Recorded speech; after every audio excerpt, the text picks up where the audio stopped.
It's 10 minutes of noon. It's Lala back with some more politics of murder. Now, I have thought, as I was thinking about coming back to this, we are about to start chapter 30, okay? Seeing as how this atrocity happened back in the 90s, and that was when I was in my 20s. I was thinking 80s, 90s. I was feeling a little nostalgic.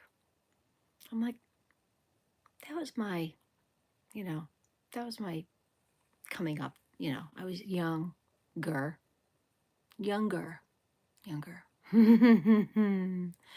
um, this is my Back to the Future Marty McFly. Don't think I don't have all the hats. I have all the hats. I'm a aficionado of the hats. James Jackson, you would be proud of me. I have all the hats, okay? Do I look cute in it? Don't care. Don't know, don't care. Do I like the hat? You bet your ass I do. That's a good hat. Okay? It's a Marty McFly special. Now, is this my hat? It's my daughter's. She's at work. Can she wear this at work? Can I wear it while she's at work? You bet you can. I can.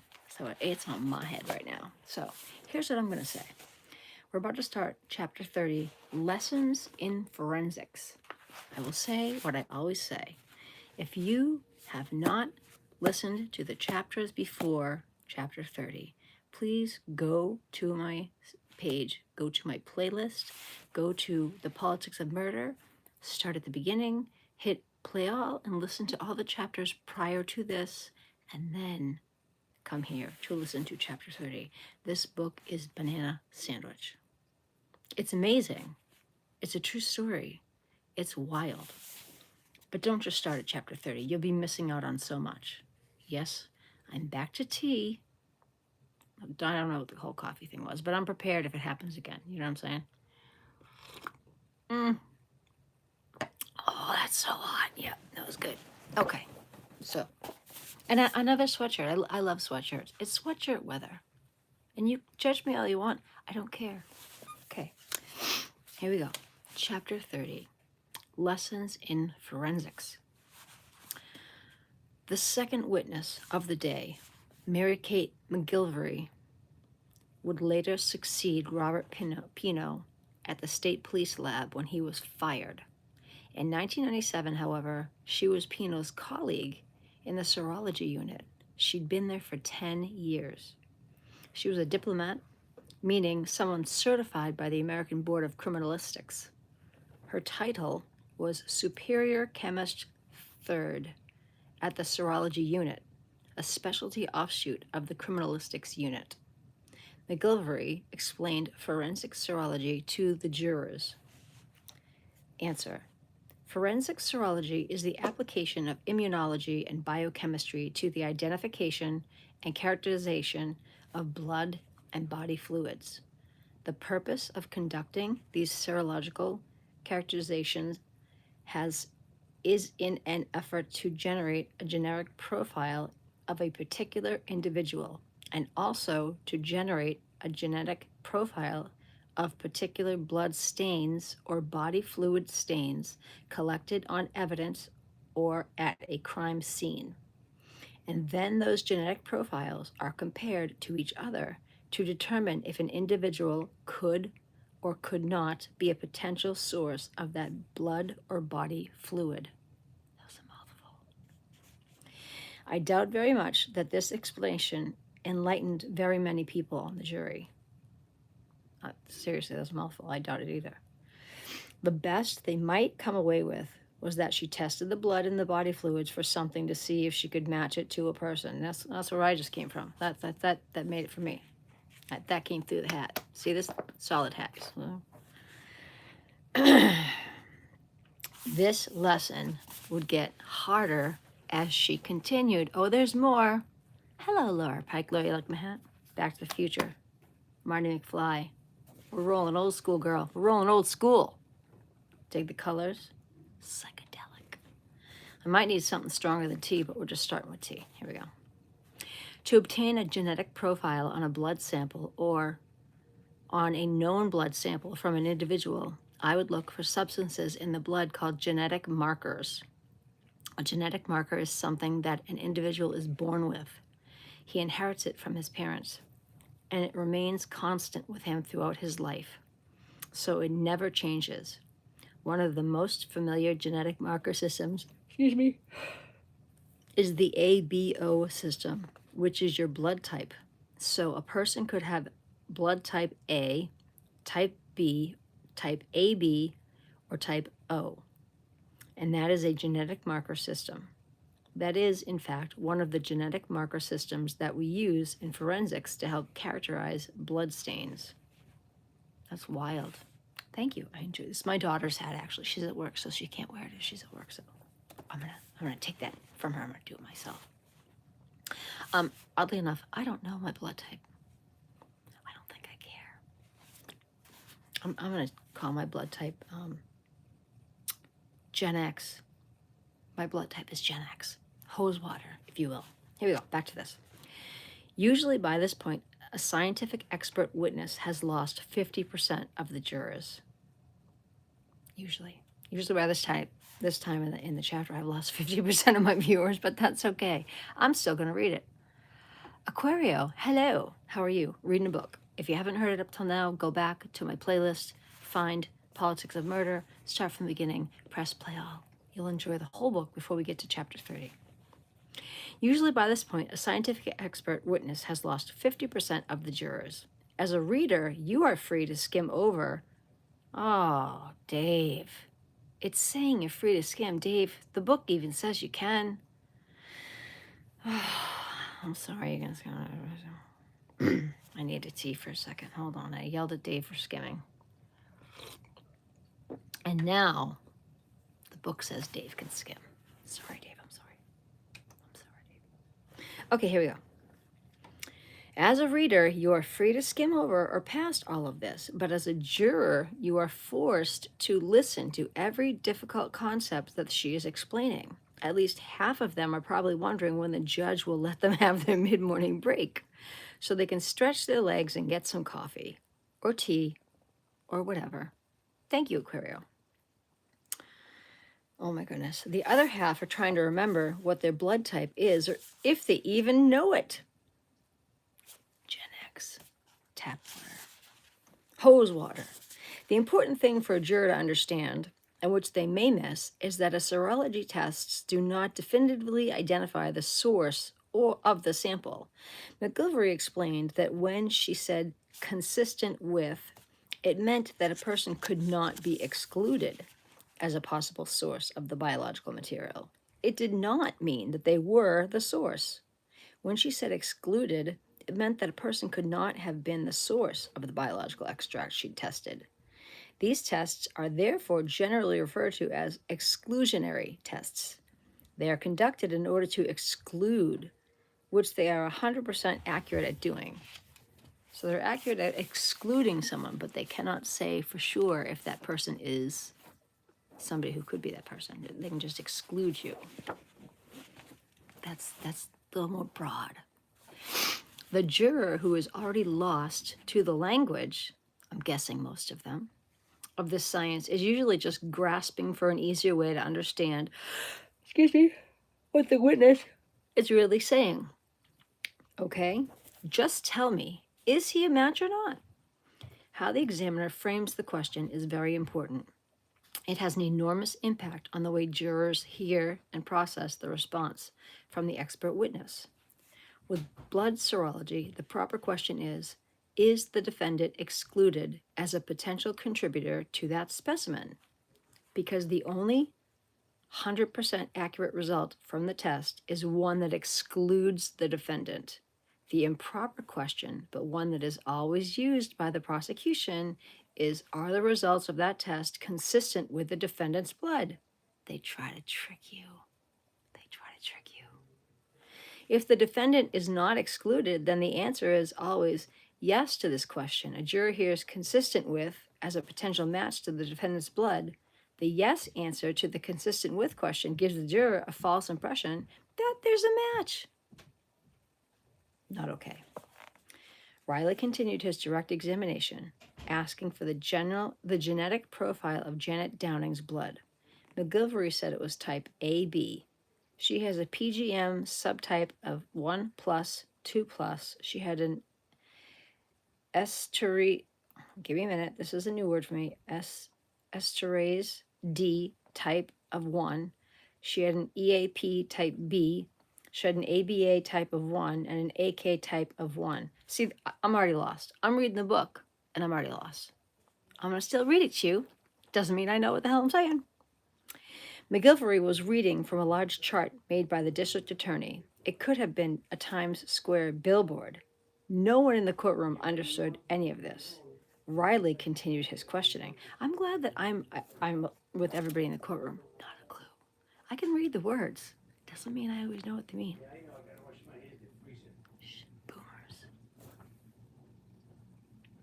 The house is infested with them. I love my parents, but they're here. We're going to pause for a sip of tea. Cheers to all who are here. Whoever's here, love you all. Tea. I hope you all have your beverage, whatever it is you're drinking. Laura, I hope you get something good. I don't know if you, I feel like you're a coffee drinker. Okay, here we go. Question. What percentage of the population would have blood type AB, or how common is type AB? Answer. Type AB occurs in approximately 4% of the population. Question. What percentage of the population shares all of the characteristics that you found in Janet Downing's blood? Answer. I can combine the frequencies of all these results to obtain a percentage of the population that would share all those results, and that percentage in the Caucasian population is 0.23%. Okay. All I heard was Charlie Brown's teacher. The answer is probably under this hat somewhere. I don't know. Okay. But what does that mean? How many people are 0.23% of the Caucasian white population? Thank you. Thank you. Not a clue. Do you mean Caucasian population in the United States or worldwide? This illustrates how technical and dense this forensic testimony can be. It went on and on like this for 20 or 30 minutes without further clarification or instruction. Oh, that would drive me banana sandwich. Oh, no, there's another boomer. Seriously, I need to put cameras all through my house and just film that. That I would monetize. Like that. This I will not. Kindness is free. That would be like the honeymooners all over again. Old school. All right, here we go. All right. Oh my goodness. Following the chart, McGilvery testified that Eddie O'Brien had type O blood, which is found in approximately 45% of the population. Okay, that makes more sense to me. That makes more sense to me. The share of the population with all of Eddie's subtypes is 0.21%. Now it sounds like they are neck and neck with percentages appearing in the Caucasian population. She is 0.23%, 0.23%. He is 0.21%, but her blood type was rare and his is the most common. All right, here we go. Now this makes no sense. Yeah, right. It doesn't. Riley moved on to the swab taken from Eddie's right shin at the hospital. McGilvery tested the sample. Question. And what were the results for your tests? Answer. In the ABO system, I detected A and B antigens on this blood sample. That is consistent with having come from a person of AB blood, type AB. I did conduct a series of other tests on this sample, but I was unable to obtain any results. Those results were inconclusive. In other words, the sample had none of the subtypes for Janet Downing, even though McGilvery did a series of tests to determine these subtypes. Therefore, she could draw no conclusion as to whether or not Downing was a contributor to the blood swab from the boy's shin. Riley wisely did not ask her to explain what was inconclusive about the test to the jurors. It was evidence not favorable to him. If your head isn't spinning, mine's spinning for you. It would be up to George to capitalize on this finding. It was enormously important because it was the only blood found on Eddie O'Brien or his clothing that linked him to Downing. 2 years later, it was finally revealed That serology test determined that the sample was inconclusive. Oh my God, 2 years later, are you kidding me? McGilvery tested the blood swipes from the hallway floor between the front door and the bathroom powder room. Eddie's blood was consistent with only one of the subtypes, not all 5 of them. This is about as far from a match as you can get. McGilvery was unable to conduct further testing because of the limited size of the sample. She had to preserve half of the sample for testing by the defense. At least 5 times after McGilvery testified to the testing of an item, Riley asked her if she'd preserved half of the sample for an independent testing of the defense. Each time Riley asked, "And where are those samples?" she withheld for the defense. McGilvery responded, "They remain at the crime laboratory, frozen in storage." I don't know that I buy that. You buy that, I got a bridge for you. Riley certainly made one thing perfectly clear. George could have done his own testing to refute the Commonwealth's findings. He'd either decided not to or failed to do so. Oh my God. Either way, it had to give the jury the impression that the defense did not believe retesting would produce any different result. Riley went through a list of 20 additional samples that McGilvery tested. Each time he asked if she identified genetic markers. Each time she described the various genetic markers she'd identified. Each time she determined whether Eddie or Downing could or could not be excluded from the sample. Each time he asked the percentage of the population these characteristics could be found in. It was torture. It seemed endless. If it's like this chapter, I'm going to say, yeah. The abbreviated version is that Eddie could not be excluded from 6 bloodstains tested. The inner front door, the right door jamb of the dining room, above the second stair, the back of a picture lying at the hallway floor, perhaps the one that Virginia Reckley stepped on in her bare feet, the pink dress hanging on the line in the cellar post, which held a mixture of blood from which neither Downing nor Eddie could be positively excluded. Eddie was conclusively excluded from 14 bloodstains tested, the threshold of the front door, the front of 2 pictures on the floor, the samples from the 3rd, 4th, and 5th stairs, and the baseboards of the 4th and 5th stairs, the dimmer switch in the dining room, the left wall going down the cellar stairs, the blue blazer on the clothesline in the cellar, and the deadbolt area on the outer cellar door. In addition to the question, in addition to the tests that you performed, are there further tests that can be done to profile blood? Answer, yes, there are. Question, and what type of additional testing can be done? Answer, the DNA testing is another type of test that can be conducted on blood samples to characterize them. Question, and did you send certain samples to a lab for further testing? Answer, yes, I did. Question, and what lab did you send the samples to? Answer, the samples were tested by Cellmark Laboratory in Germantown, Maryland. Question, and what samples did you send them? In addition to the known blood samples from Downing and Eddie, she'd sent the following: a sample from the sneakers, number 1, a bloodstain extract from the inside of front door, number 12, a bloodstain extract from the inner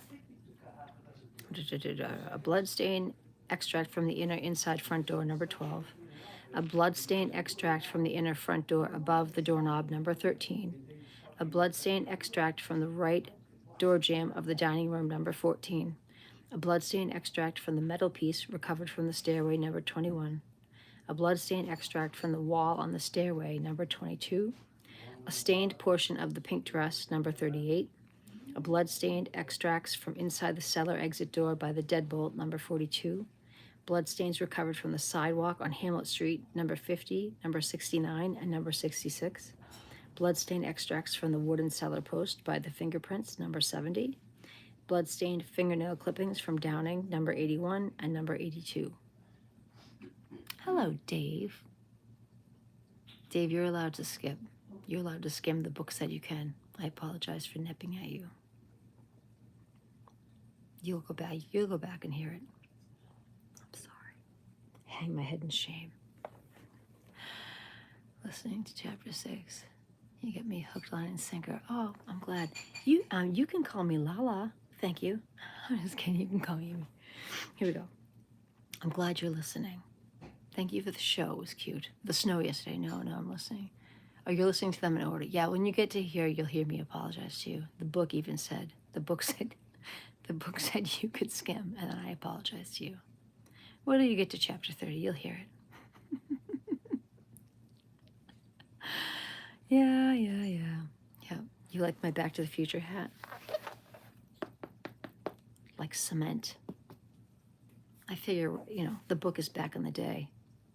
I might as well represent, All right, back to my book. Thank you for being here. Thanks for liking the morning message. I'm back to my chapter. All right, here we go. The state lab wasn't certified to do DNA testing in 1997. Shocker. McGilvery was not able to give the jurors the DNA test results from Cellmark Diagnostics on the above 14 items since she didn't do the tests. What's the point in sending all the shit there if you can't do the tests? Here, look at my blood-stained bullshit. Isn't that pretty? Brown, pink, nice, thanks. Have a good day. What's the point in sending this stuff? McGilvery concluded that at least 2 people were bleeding at the scene. Oh, there's blood all over the place, and you concluded that maybe 2 people were bleeding at the scene? You genius. At the level of analysis she could not exclude Eddie as a bleeder in addition to the victim. Oh my God. Did she go to MIT? Where did she go to school? Harvard. She went to Harvard. A total of 2 liters, 4.2 U.S. pints of blood had been present at the crime scene. Finally, the morning recess was announced, and a very weary jury filed out of the courtroom. Who the hell wants to eat lunch after discussion of blood all morning? Nobody. They want to go home and sleep. Good Lord. If that's all you needed to do to be a lawyer, sign me up. Can I be a lawyer? Blood all over the place. Definitely 2 people, at least, with all this blood. Yeah. I'll take the bar. Is it a Hershey bar? Done. I passed the bar. I took a Snickers bar and a whatchamacallit. I passed. Thank you. I am now your lawyer. Moving on. Chapter 31. Thicker than blood. You see it? There you go. I know it's backwards. Get over yourselves. I'm not a fancy channel. Okay? I was raised on neglect and hose water. You're getting backwards pictures, okay? Chapter 31, Thicker Than Blood. I gotta make sure I remember where I started. 30. Right there, like that. Here we go. The afternoon session was here we go, more Bob George. The afternoon session was all Bob George's. We love to hate Bob George. That's me speaking. You do what you want, but who the hell has 2 first names? Moving on. He had to challenge the blood evidence on cross-examination. We all know he's not going to, because he's a jabron.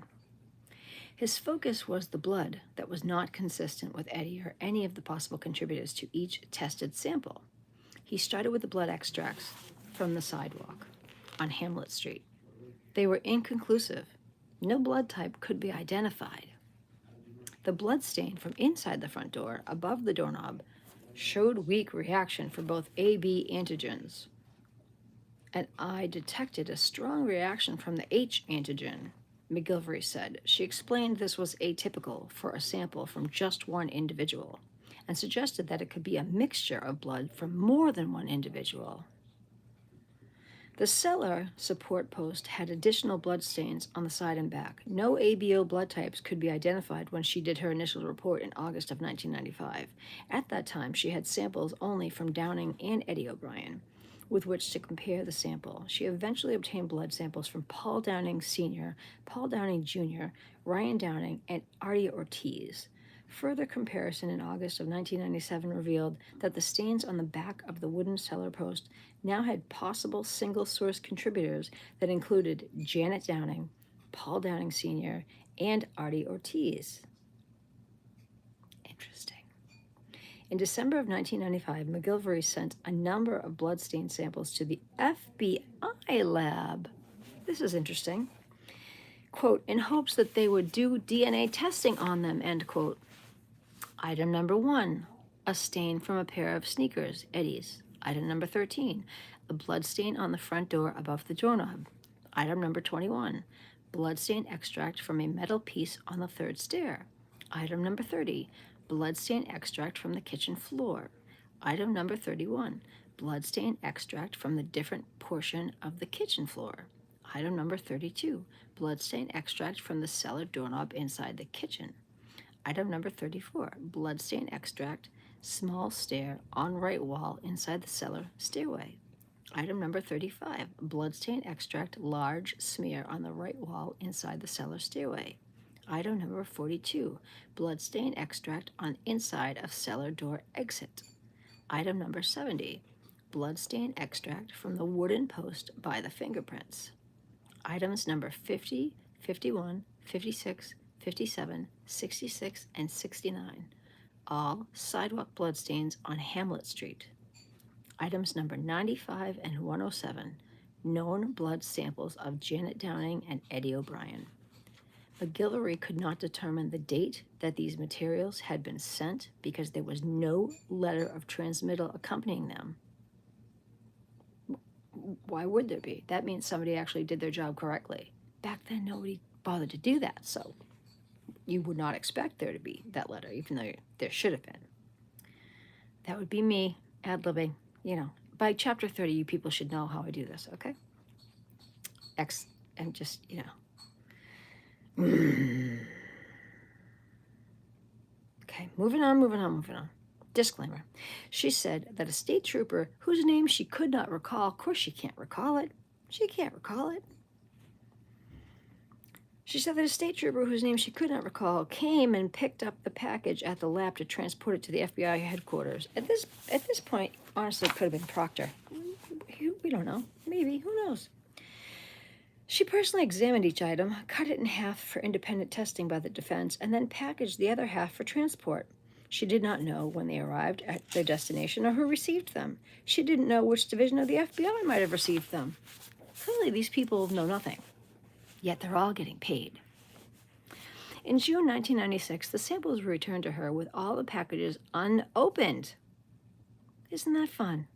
Let's just send things through the mail back and forth. Nobody's going to open them. We're just going to look at them and go, isn't that pretty? Send it back. Return to sender.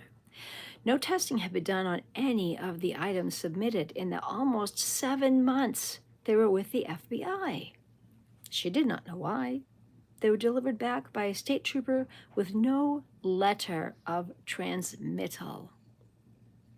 Are you freaking kidding me?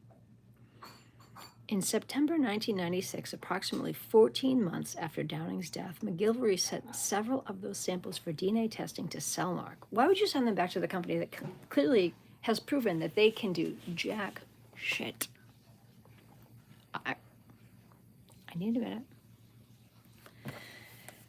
Items number 1, 13, 21, 42, 50, 66, 69, and 70 from the original FBI submissions, plus 4 additional items which had remained at the State Police lab during the prior 14 months. Item 12, bloodstain extract from inside the inner front door. Item 14, bloodstain extract right door jamb of dining room entrance. Item 22, bloodstain extract right wall of second stair.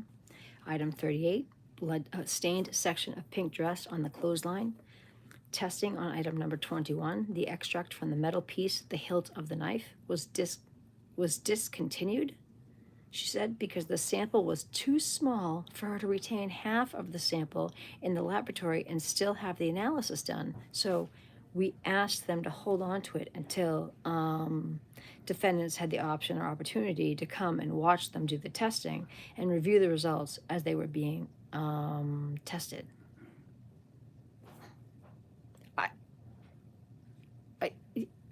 It's crazy. I can't with this. I can't. This explanation is not supported by the evidence Bob George had in his possession. Cellmark's letter to McGilvery, dated November 27, 1996, said that an extraction procedure was performed on the metal piece on the third stair, item number 21. Testing on this item was discontinued at the request of Mr. Tom Riley.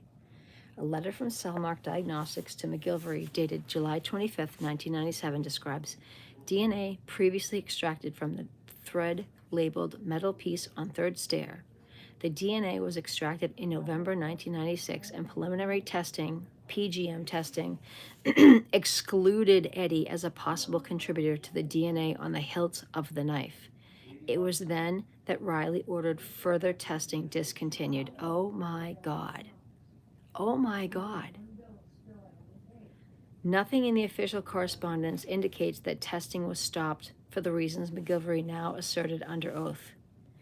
If the district attorney knew that initial testing excluded Eddie and he ordered the lab to discontinue further testing after he was so informed, that would constitute prosecutorial misconduct.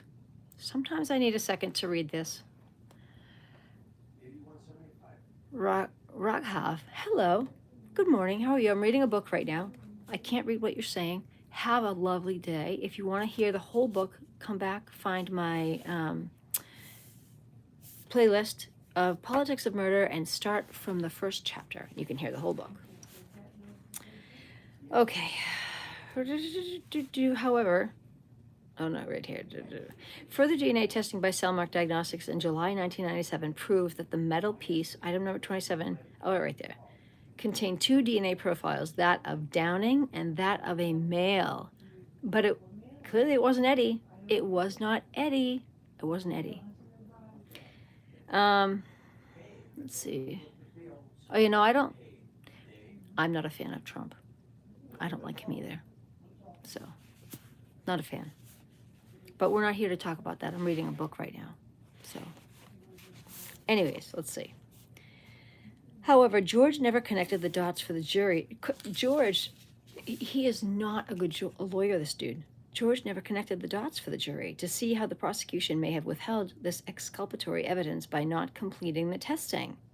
Everybody dropped the ball. Was he aware of Riley's order to discontinue testing? Did he even read the report? That's an excellent question. He never arranged with the lab to get his samples to do his own testing. Wasn't he just as guilty? I can't even. Wasn't he just as guilty as Riley in allowing these vital pieces of evidence to go untested for 2 years while his client sat in jail? McGilvery conducted further serology, not DNA, testing in June 1996. On June 16, 1997, almost 2 years after the murder, samples from Paul Downing Jr., Ryan Downing, and Artie Ortiz were submitted for analysis. The results of that testing were reflected in McGilvery's final report of August 1997.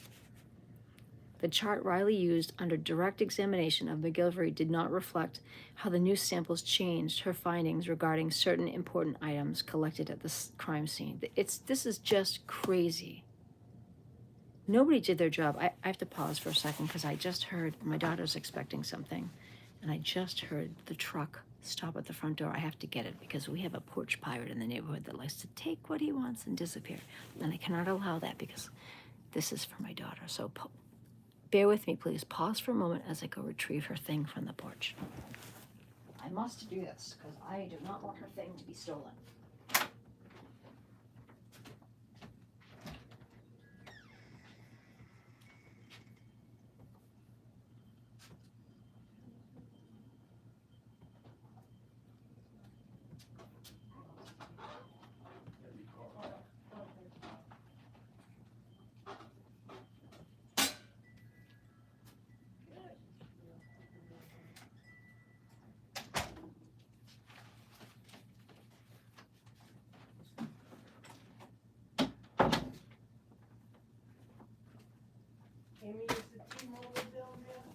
Hold on, I got it, Ma.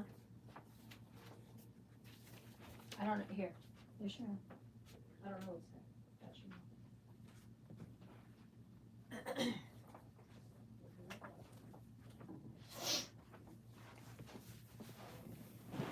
Okay.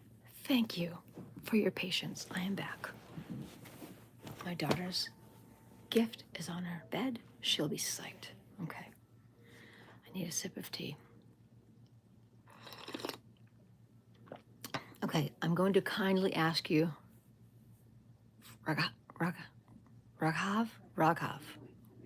beautiful name. I'm going to kindly ask you to refrain from this chat right now, only because we're reading a book. We're reading a book right now. And my channel is all about kindness. I agree with you that I do not like Trump. He's not my fan, but that's not what my channel is about. My channel is about spreading kindness, love, and empathy. Okay? So if you came here for kindness, love, and empathy, that's what you're going to get. There are plenty of other channels for you to go chat about that, if that's what you want.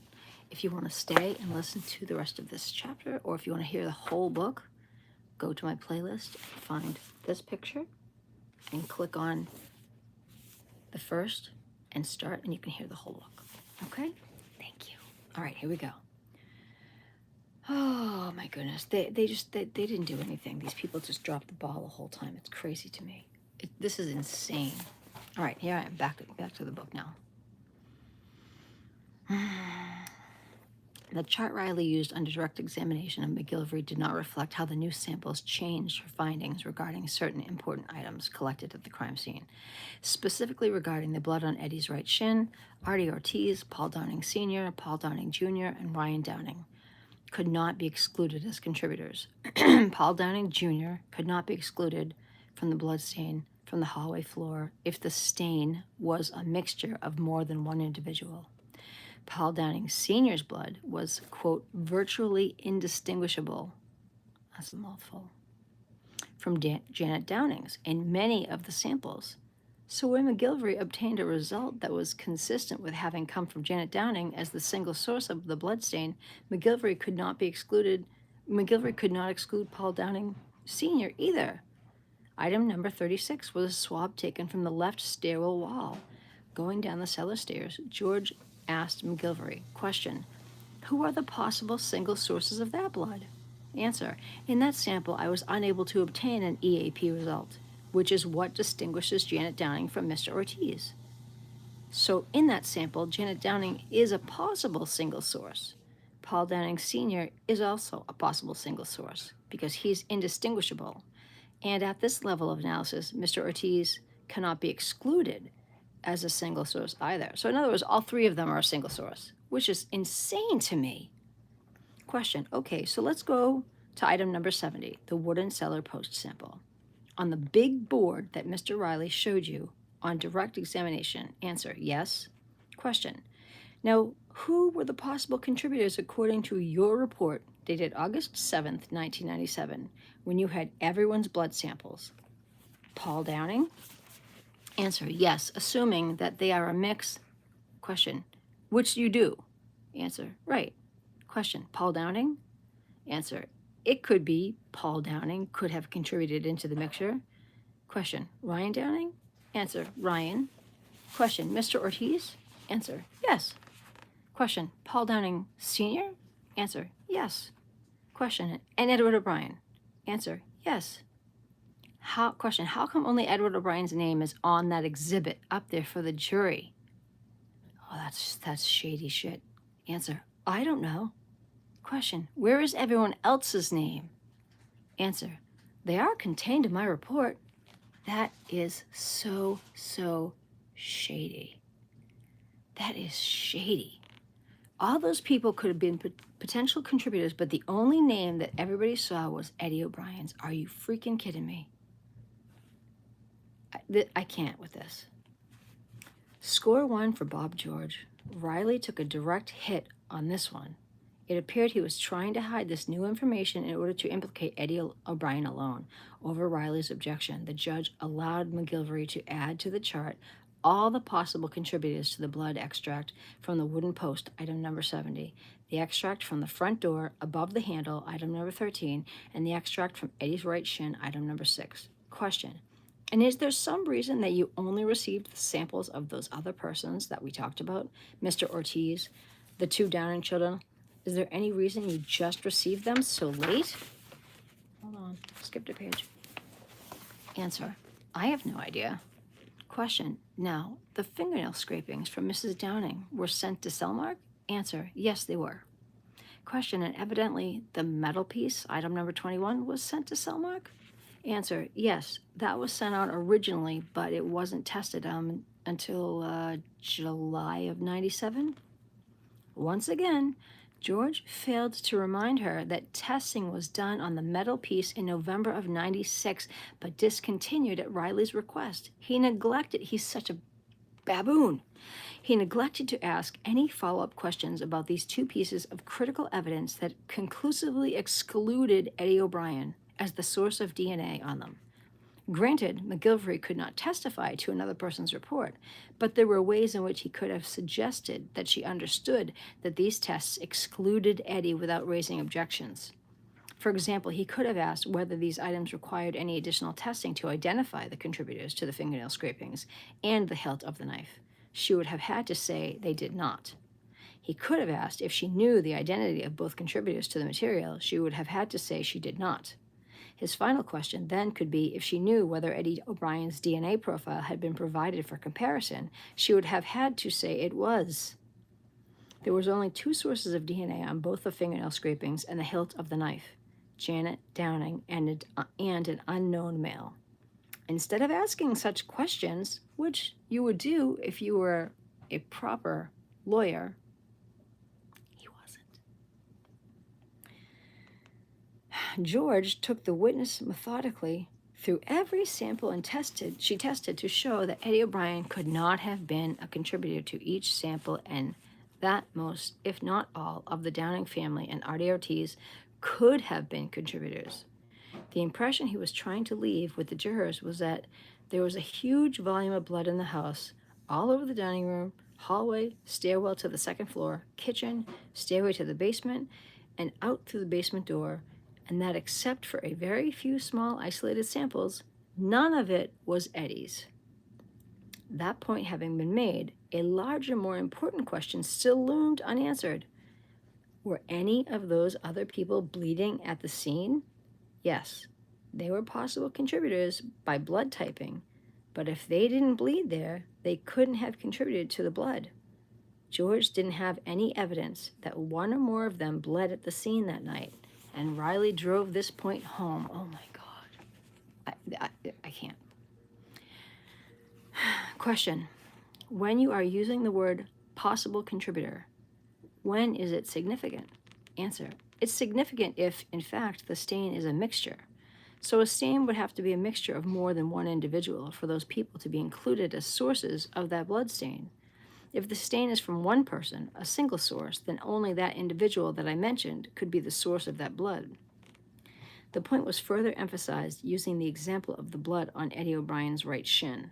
The only way that there could have been contributors other than Downing to that blood would be, quote, if it were a mixture of blood, and Paul and Ryan Downing were both bleeding on Edward O'Brien's shin, said McGilvery. I can't with this.